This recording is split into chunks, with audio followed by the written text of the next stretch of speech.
right here. Every person considering an opportunity in this profession, during that interviewing, during that selection process, you have to address these core four. First one is, why do you want to become a financial advisor? The second one, are you ready to be a business owner? The third, how will you build a clientele and network in the community in which you live in and serve? And the last one, do you believe in what financial advisors really do? I'm going to focus on my time this morning just on the last one. Do you believe in what financial advisors really do? Because this is what you really do. This is what you really do. This slide could be perhaps the most important slide of my time today. Because this breaks down that whole, how do you prioritize your time? Because what people think what we do is they think we sell product. They think we sell insurance and other financial services products. No, that's a byproduct. That's an ancillary benefit of what is that we really do. What we really do is we find, educate, motivate, and inspire people to take action on their financial future so they can start and stay the course to financial security. That is the financial advisor oath that we have in our firm. On the very first day of training, we have our new advisors get up and actually go through this oath. And it goes like this: I hereby solemnly swear that it is my obligation and my responsibility to find, educate, motivate, and inspire people to take action on their financial future so they can start and stay the course to financial security. That's what I signed up to do. That is my Hippocratic oath as a physician. That is my oath as a financial advisor. It doesn't say some there, does it? But I'm going to talk about that for a second. First thing is what? Find. What's finding? A fancy, nice term for, or code for? Prospecting. Prospecting, number one. Number two is then we have to educate. Educating is indeed selling. Educating is selling. The best definition of sales I ever heard is transferring your belief and enthusiasm from one person to another. Do you believe in the miraculous products that you implement?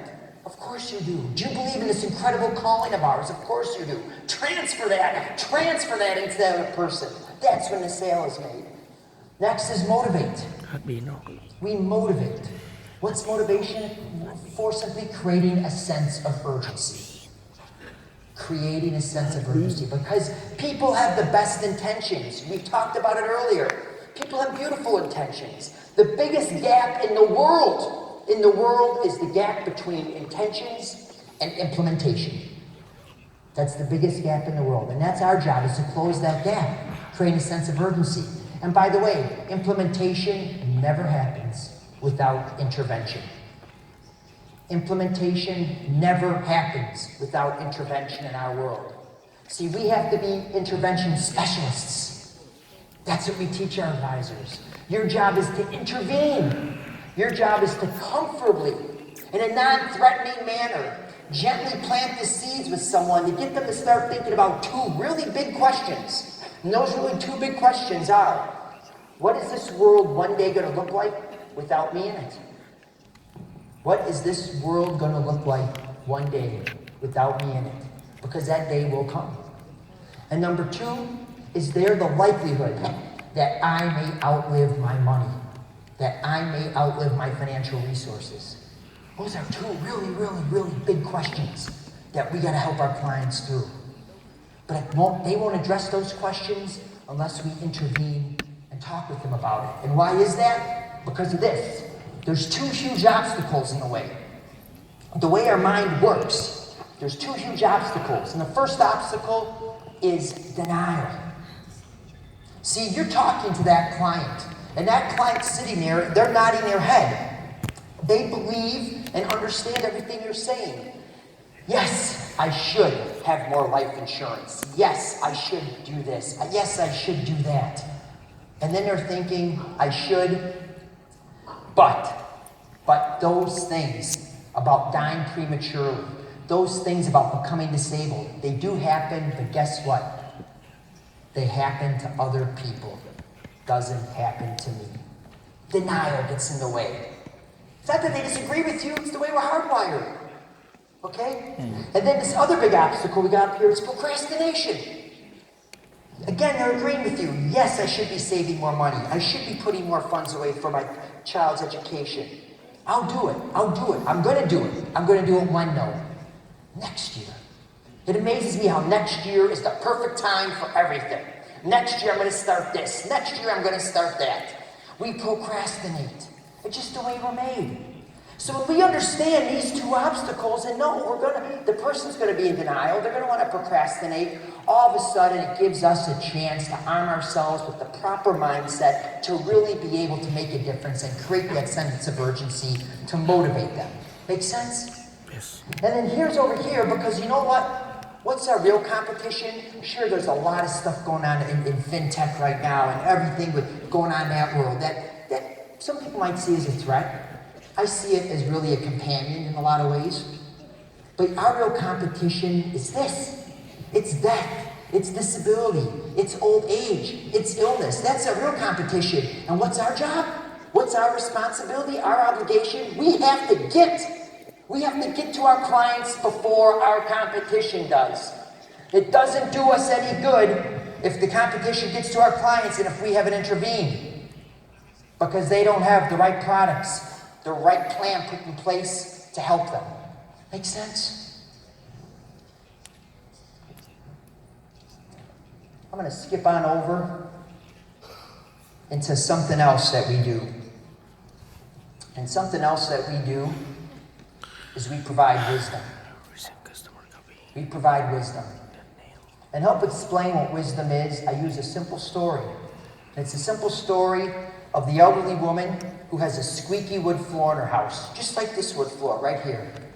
And this squeaky floor is driving her crazy, so she finally one day calls up a local repairman, and that repairman comes to her home, walks in, walks around on the wood floor, identifies where the squeak is. He pulls out a little nail, pounds the wood nail into the floor, puts a little putty over the top, buffs it out, problem solved. The squeak is gone. The elderly woman is overjoyed. It's gone. And she asked the repairman, "What do I owe you?" His answer, "You owe me $100. She looked at him in shock. $100? You were here for 5 minutes. How can you charge me $100? Can you please itemize that out for me? Can you show me a receipt?" He goes, "I'd be happy to do that."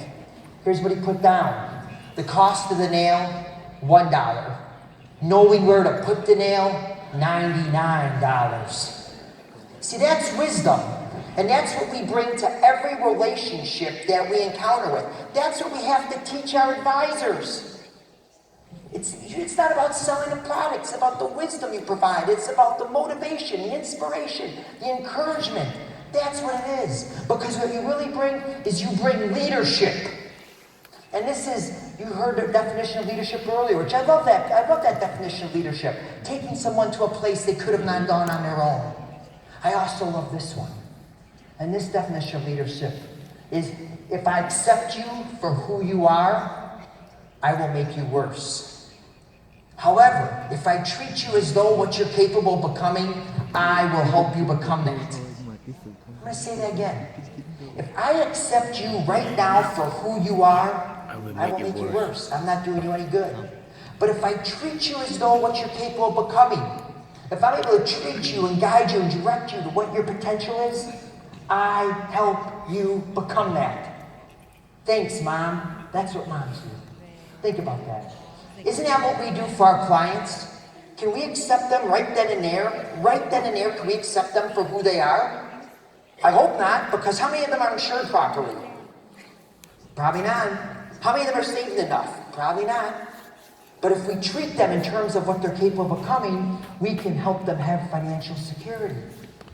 How about with the advisors that we bring into this great business of ours? Should we accept them for who they are right now in that moment, day one? Well, no, they have no clients. Of course not. Should we treat them in terms of what they're capable of becoming? Perhaps a top of the table producer? Absolutely. That's leadership. Yes, we man. control that. That's what we do. This is a phenomenon that I'm seeing occurring right now that I want to spend a minute on. because it just blows my mind. And it's the phenomena of crowdfunding, crowdsourcing. Now, I think there's a place for it, but it's interesting to see the impact it's having on our very profession.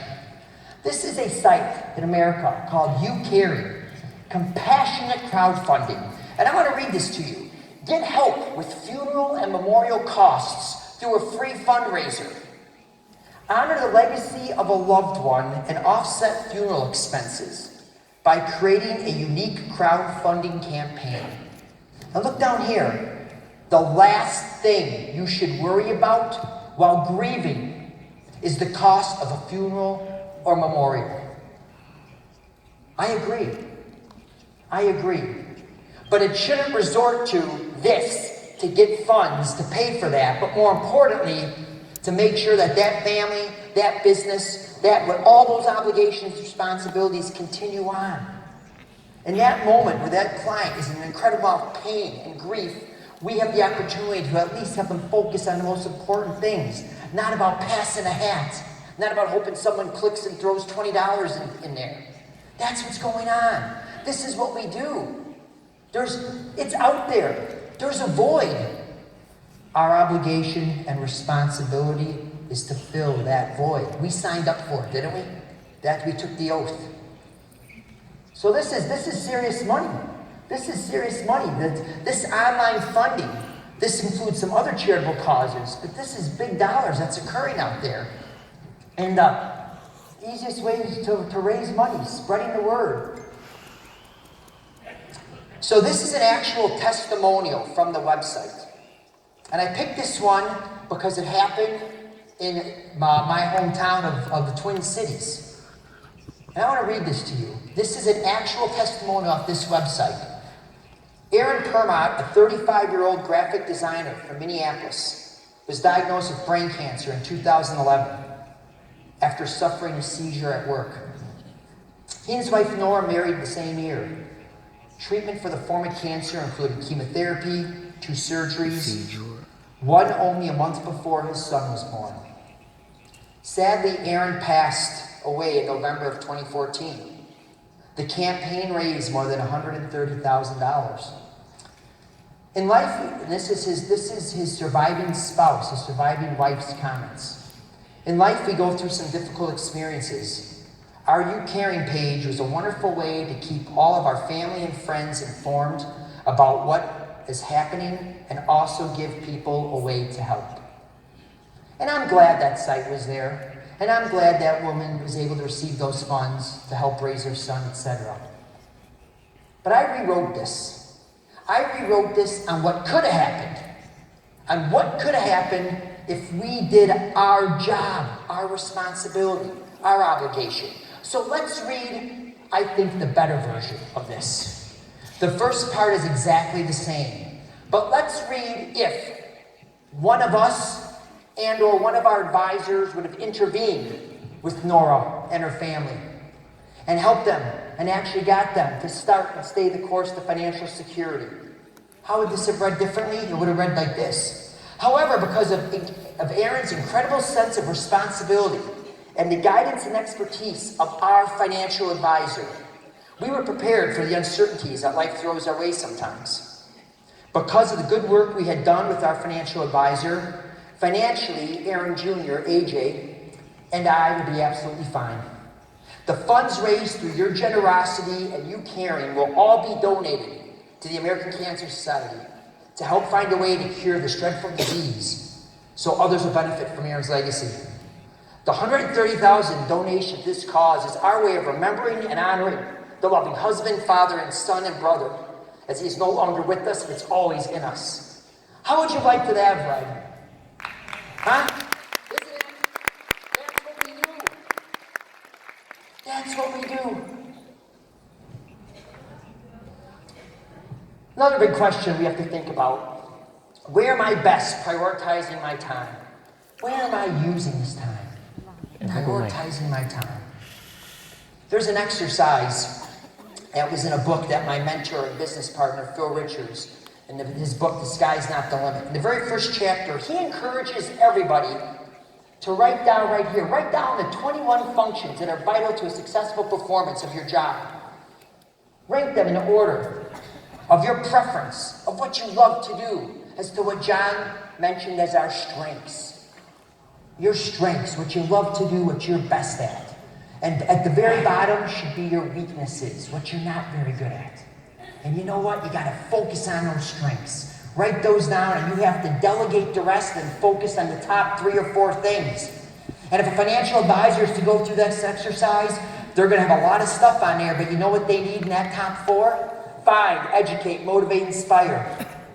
Nowhere does it say running illustrations. Nowhere does it say about putting a morning fund, Morningstar reports together, or running e-money, or any of those things. Important, don't get me wrong, but not the most important. Find, educate, motivate, inspire. This is one of the best books I've ever read. I encourage all of you at some point to potentially read this book. And it's a book by the late, great Peter Drucker. Peter Drucker, wonderful, one of the top leadership consultant gurus to ever walk this earth.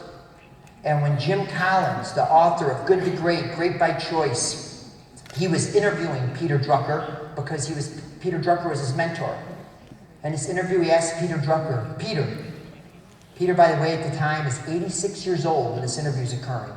86 years old. Says, Peter, you're 86. You've written 24 books. What book are you most proud of? Guess what Peter Drucker's answer was? My next one. Think about that for an attitude. Peter Drucker lived 9 more years. My next one. He wrote 8 more books. God bless him. Great attitude. This book I read years ago, take out the title, The Effective Executive. It could be the effective financial advisor, the effective leader, the effective parent, the effective teacher, the effective coach, doesn't matter. But here's some of the things that I took away from this book. And I just want to focus on this top one right now. And that's effective advisors know where their time goes. This is a study that MDRT did years ago. And this captures it all. A picture is worth 1,000 words. This is it right here. Look at the difference. This is the same what John showed between those tennis players. What separates someone who's MDRT? MDRT is pretty darn successful. MDRT is a great milestone. What separates an average week, they're working 58 hours. 19% of their time is face-to-face in that educating, motivating, inspiring zone. Finding, educating, motivating, inspiring. About 11 hours a week. Look at core to the table. They're working almost 10% less. But look at the time they're spending in billable hours. That's a term I call billable hours, when you're finding, educating, motivating, inspiring. And look at top of the table. They're working almost 20% less than the MDRT producer. But how are they getting 6 times the results? It's how they're prioritizing that time. They're focused on the right things, seeing people. Let's apply this to the recruiting world. What do we got to do? Spend our time as field leaders telling this great story to as many people as humanly possible because we love it, we believe in it. We want to transfer that enthusiasm. And then if we talk to enough people, we're going to find some pretty special ones that we want to bring into our special cultures. And lastly, the last question you should think about. How do you want to be remembered? What's your legacy? What is your legacy? See, one day there will be that funeral service for us. And people are going to come and they're going to congregate. And they're going to celebrate your life. And during that time, they're going to talk about you. What are they going to talk about? What are they going to say? The great Stephen Covey, 7 Habits of Highly Effective People. Begin with the end in mind. Live your life on what you want to be said on that day, at that celebration of life. Now, are they going to talk about you chasing titles and promotions? Or are they going to talk about you building testimonies? People who are going to say things about you that you made them better. You inspired them. You helped them become what they were capable of becoming. What are they going to talk about? We have that choice. We have that choice. Anh nên chuẩn bị một cái microphone như vậy ở văn phòng. Khi mà anh diễn xuất tại văn phòng phải cầm lên. Anh cho quà cho ai cũng được. When it comes to legacy, There's a great video that I'm going to show here in a second. I just want to set the stage. Nhớ mua cái This microphone is như a vậy á. commercial that I saw a while ago, and I think this commercial is the epitome of the opportunity that we have through this, what some people would call a transaction. Some people would call a sale. Some people might even purchase this product over the internet. I don't care how it happens, but if it's done, and done through the relationship of a financial advisor, some pretty special things occur. Let's watch the video.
결정했습니다. 이 세상 닿을 때까지 우리 아기 지켜준다고. 그리고 영원히 사랑하겠다고.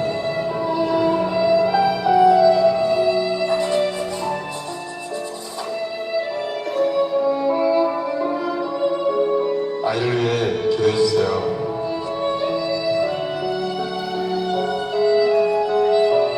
프로덴셜에서의 짧은 만남은 제게 큰 사랑법을 가르쳐 주었습니다.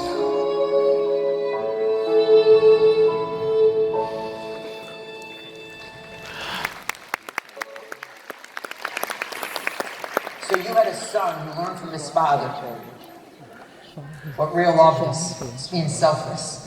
It's the miracle of life insurance, and now he's doing it for his child. We get that opportunity every day to teach people, to recruit people to do that. That's pretty special. I always end my presentations with something I wrote years ago called the Recruiter's Creed. It's my purpose. It's why I get up every day to put the uniform on. It's why I hope you're getting up every single day, and why you're putting your uniform on, going out there, making a difference and changing lives forever. Nothing happens until someone recruits somebody. An organization stands still. There's no culture, no vision, no opportunity, no future. An organization builds upon people or builds on nothing at all. With every new candidate comes potential. With every new recruit comes hope. With every additional person comes a new perspective, a new mind, a new heart. What happens when you recruit someone? You give them an opportunity, a future, a reason to live life to the fullest each and every day. A chance to do something very few people can ever do in their life, and that's making a difference and truly touching the lives of others. We are fishers of people. We are making a difference. It was an honor being with you today. Thank you, and God bless. Thanks, Ed. Thank you. Ladies and gentlemen, that takes us to lunch. We have, of course, on my watch,